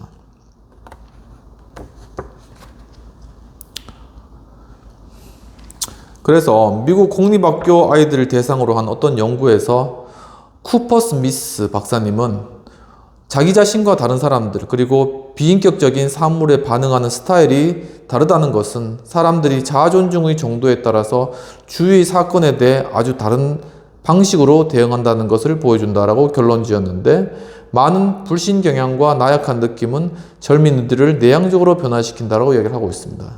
그러니까 어떤 자아존중에 관한 그러한 느낌, 그러한 욕구, 그러니까 내가 자아존중을 잘 받을 수 있는 것에 대해서는 우리가 잘 하겠죠.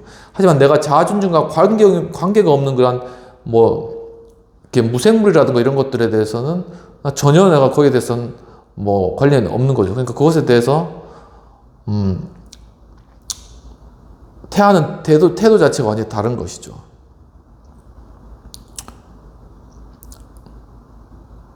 그래서 심리학적 연구들을 종합해 봄으로써 버나드 베스 교수님이 나타나시는데, 이분이 중요한 그런 리더십에서 중요한 위치를 가지신 그런 분이십니다. 버나드 베스 교수님은 높은 수준의 자아존중을 가진 사람들은 다른 사람들에 의해 변화되거나 다른 사람들을 쉽게 따르기보다는 다른 사람들을 더 많이 변화시키고 이끈다 라고 이야기를 그러한 사실을 알아내셨습니다.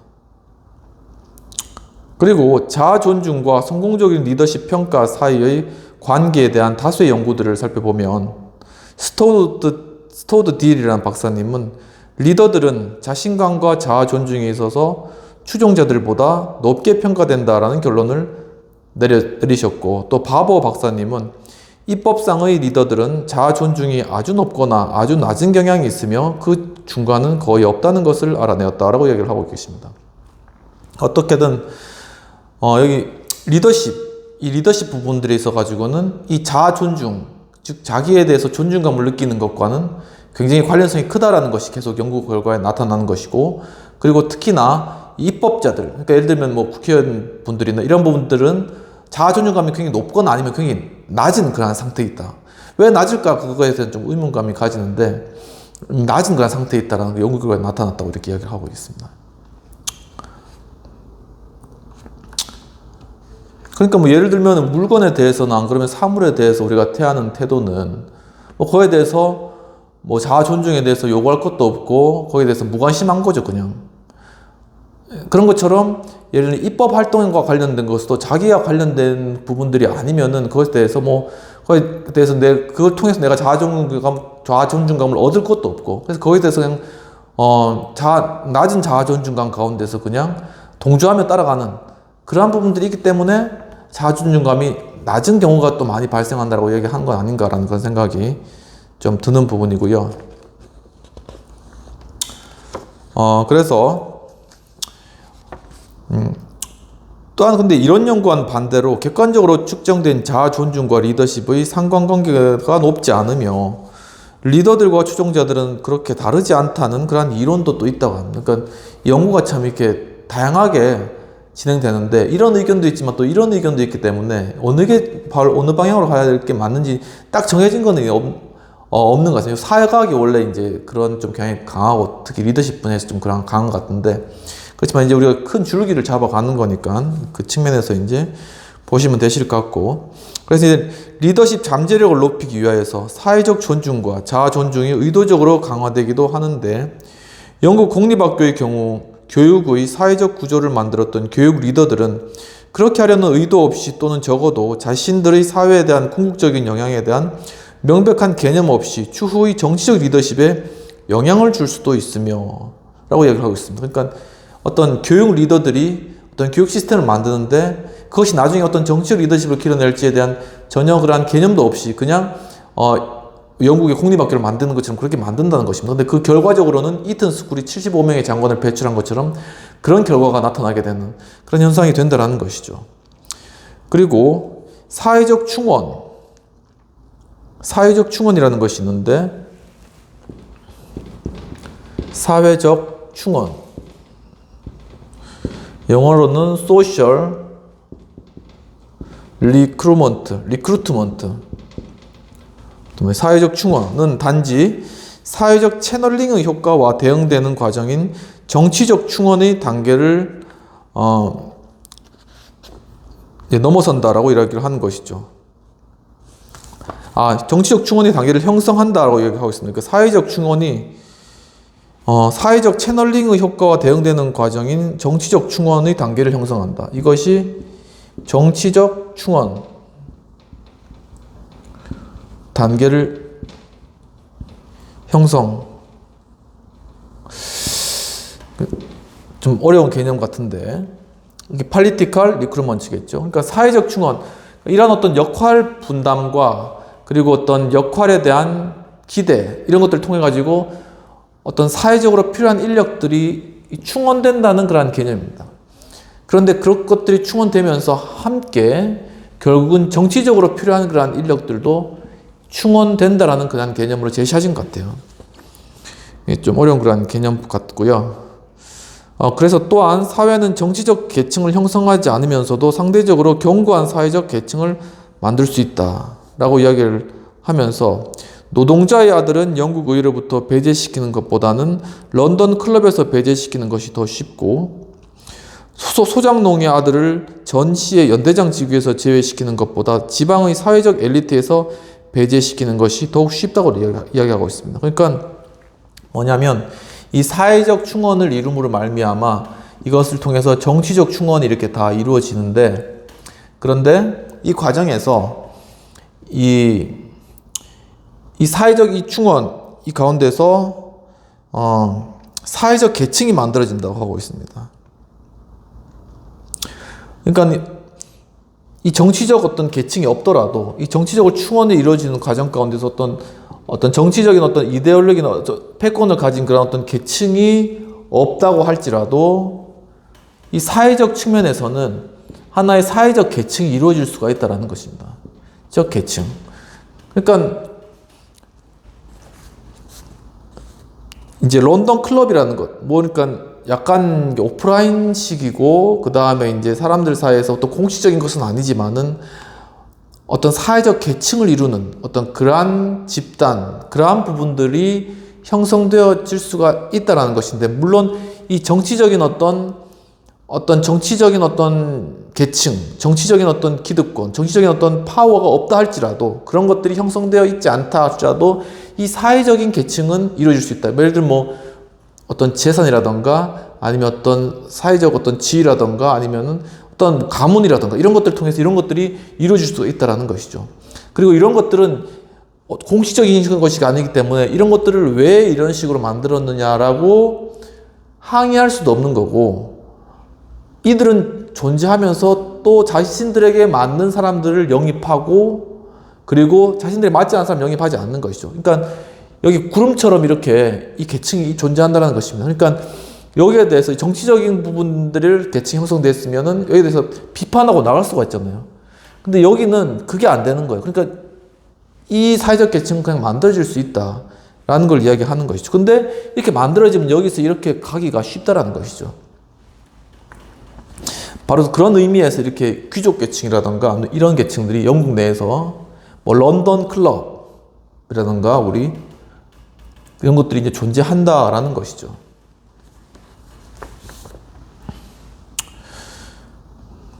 그래서 이러한 모든 차별적인 관행들은 이튼이나 해로 혹은 옥스브리지를 거치지 않고 수상이 되는 새로운 루트를 만들었던 초기 영국 노동운동의 경우처럼 정상에 이르는 별도의 정치적 통로를 만들려는 의식적인 노력과는 거리가 멀고,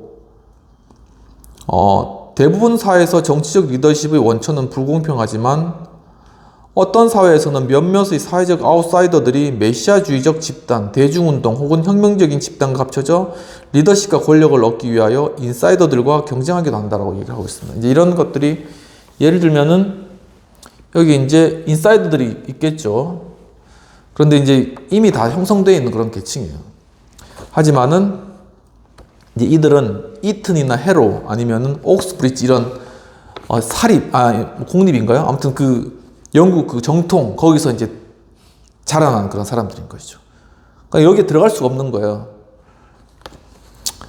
그런데, 그래서 이제 영국 노동운동에서는 바로 이런 것들을 거치지 않고 수상이 될 수 있는 그러한 통로를, 정치적 통로를 만들었다는 거예요, 그 시스템을. 바로 이런 것처럼, 바로 대부분의 사회에서는 이런 통로를 만드는 것이 쉽지 않고, 정치적 리더십을 갖는 것은 상당히 불평등한 상태에서 정치적 리더십을 갖게 하지만은 또 일부의 그러한 사회에서는 어떤 메시아주의적 집단, 그러니까 어떤 사회를 구할 수 있는 어떤 하나의 독특한 그러한 집단인 것이, 기존의 기득권과는 다른 어떤 하나의 새로운 그러한 집단, 아니면은 어떤 대중운동들이나 어떤 혁명적인 집단, 이런 것들과 합쳐져 가지고 기존에 있던 리더십의 어떤 그러한 권력, 그것을 자신들이 이제 얻어나가기 위해서 인사이더들, 이미 가진 기득권자들과 경쟁하는 그런 일들도 실제로 발생하게 된다라는 것이죠. 근데 번스 교수님 보시는 관점은 좀 이러한 부분들을 상당히 지지하는 그런 관점 같아요. 그러니까 기존에 했던 기득권이나 인사이더들, 그러한 부분들과 경쟁할 수 있는 그러한 통로들이 만들어져야 되고, 또 그것들과 활발하게 경쟁이 되어서 아래에 있는 계층들도 활발하게 정치적 그러한 리더십으로, 그리고 권력 구조로 들어갈 수 있어야 된다라는 것을 주장하기 위해서 지금 말씀하고 계신 그런 느낌이 많이 드는 것이고요. 어떤 사회적 정치적 환경에서 포착한 기회를 무기력하게 만들 수 있는 자아 존중의 결핍이 또 다른 사람들의 경우에는 동기를 부여하기도 하는데, 프레위트라는 박사님 우리에게 상기시키듯 사회적 신분과 지위는 쓸모가 있는 것이다 라고 이야기를 하고 있습니다. 그러나 정치적 권력을 위한 필수 조건은 아니라고 하고 있습니다. 즉, 어떤 사회적 신분과 지위가 있으면은 자아 존중의 어떤 결핍이나 이런 걸 좀 덜 받겠죠. 그렇지만은, 그렇다고 해서 어떤 정치적 어떤 지위와 그런 권력이 꼭 정치적인 권력을, 어떤 사회적 지위와 신분이 정치적인 권력을 얻기 위한 그 전제 조건이 되는 건 아니다 라고 이야기를 하고 계시는 것입니다. 그러면서 낮은 자아 존중이 리더십에 미치는 영향이 기본적으로 모호하다라는 사실은 리더십 연구와 실천에 전념했던 우드로 윌슨 대통령, 이분이 이제 미국 민주당 쪽 대통령이신데 1차 대전 때, 그때 이제 마칠 때쯤에 이제 대통령 되신 분이신 것이죠. 그분의 생애에 잘 나타나 있다라고 얘기를 하고 있습니다. 항상 높은 자아 존중감만이 리더가 되는 건 아니고, 낮은 자아 존중감도 리더가 될 수 있는데, 그 대표적인 그런 예가 바로 윌슨 대통령이었다라고 이야기를 하고 계시는 것입니다. 그래서 이제 여기까지 와서 이제 윌슨 대통령에 대한 그러한 이야기를 교수님이 이제 풀어 가시는 것이죠.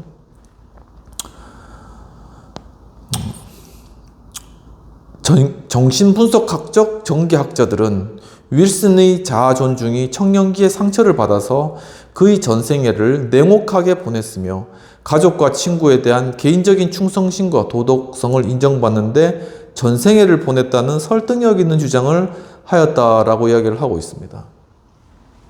그러니까 이 윌슨 대통령은 이제 심리학자들이 봤을 때는 이 자아 존중감이 굉장히 낮고, 그렇기 때문에 거기에 대한 욕구를 체험받지 못해서 그것을 평생에 걸쳐 그것을 체험받기 위해서 고군분투하면서 대통령까지 돼가지고 그것을 추구했던, 그것을 위해서 또 리더십을 추구했던 그러한 인물로 평가를 하고 있는 것입니다.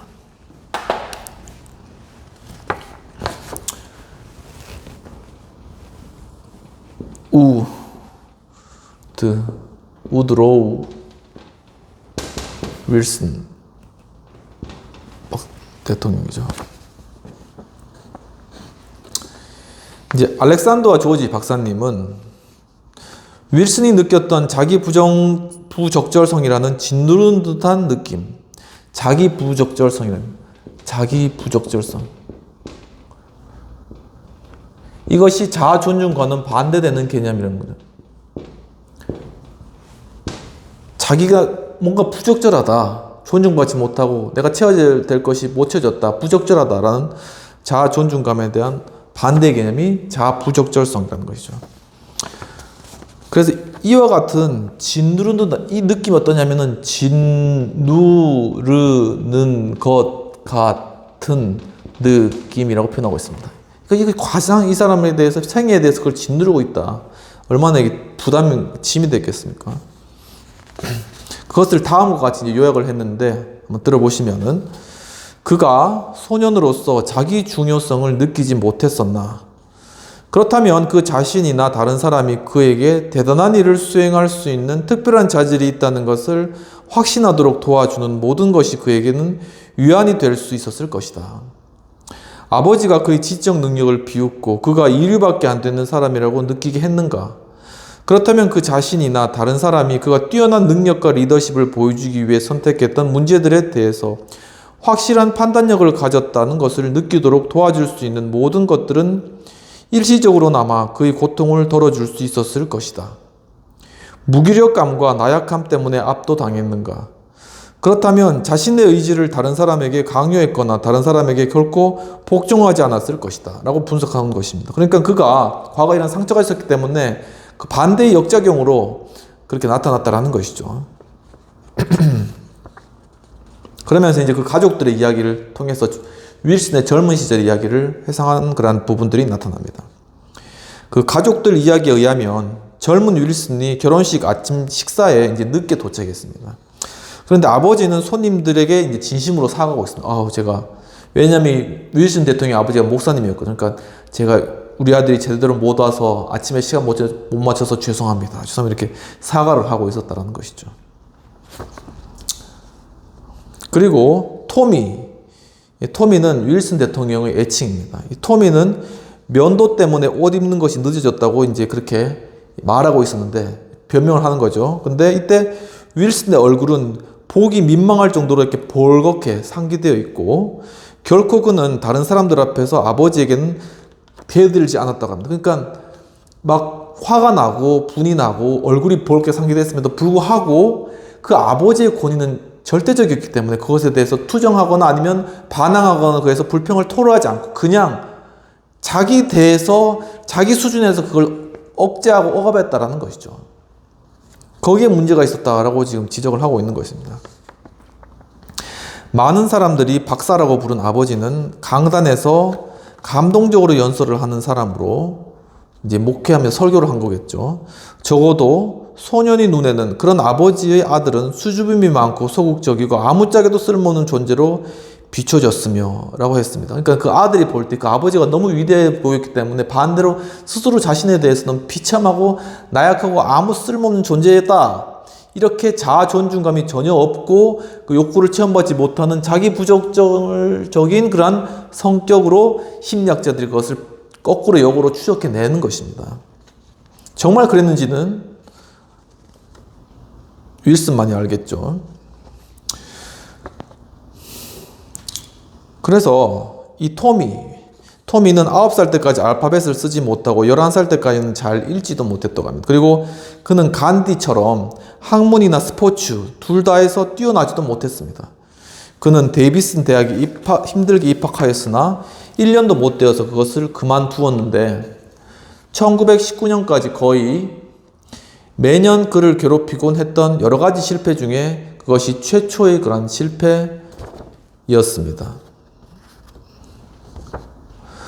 틀림없이 박사 아버지는 아들의 우둔함 때문에 좌절하였을 것이고 박사 아버지에게 소년은 어머니의 애정에 대한 경쟁자였을지 모르지만 토미가 아버지의 감춰진 적개심을 발산하는 대상이라는 틀에 맞춰지는 것을 거부할 때 토미는 이미 만들어진 틀 속에 밀려 들어가 괴롭힘을 당해야 했던 표적이었던 것이 분명한 듯 싶은데 내가 내 기준에 맞춰 일을 수행하면 나는 널 인정하겠다라는 메시지는 자아 존중을 막는 이야기가 분명하다라고 이야기를 하고 있습니다. 그러니까 여기서 이제 부정적인 측면에서 그 아버지를 다룬 거예요. 그러니까는 정말 그 아버지가 그런지는 아버지만 알겠죠. 그리고 윌슨만 알 텐데, 근데 이제 옆에서 봤을 때 이제 그 아버지가 아들에 대해서 아들이 그러니까 알파벳도 못 쓰고 성격도 안 좋고 이런 것들에 대해서 아버지가 봤을 때 분명히 어떤 우둔하게 생각하고 마땅치 않게 생각했을 것이다 라고 그런 추정들을 이제 심리학자들이 한 겁니다.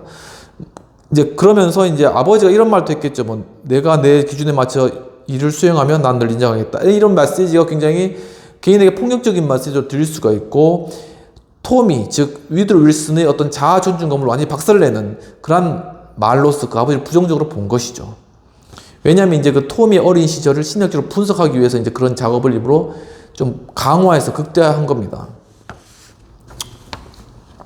그래서 토미는 죽을 때까지 아버지를 향한 확실한 적개심을 무의식적으로 억눌렀을 뿐만 아니라 아버지에 대한 특별한 관심으로 전환시켰고, 그는 내성적인 어머니를 사랑했으며 그의 말년에 문학을 통해 중년 여성들과 열렬한 우정을 나누도록 교량 역할을 한 누나에게 애착을 가졌으나 그의 심리적 상처는 깊었고 그의 상처 입은 자아 존중을 보상받고 싶어하는 욕구는 도덕적이고 그리스도적인 교리와 말년에 가졌던 개인적인 권력의 축으로 나타났다라고 하고 있습니다. 그러니까 이 지금 분석을 어떻게 하고 있냐 하면은,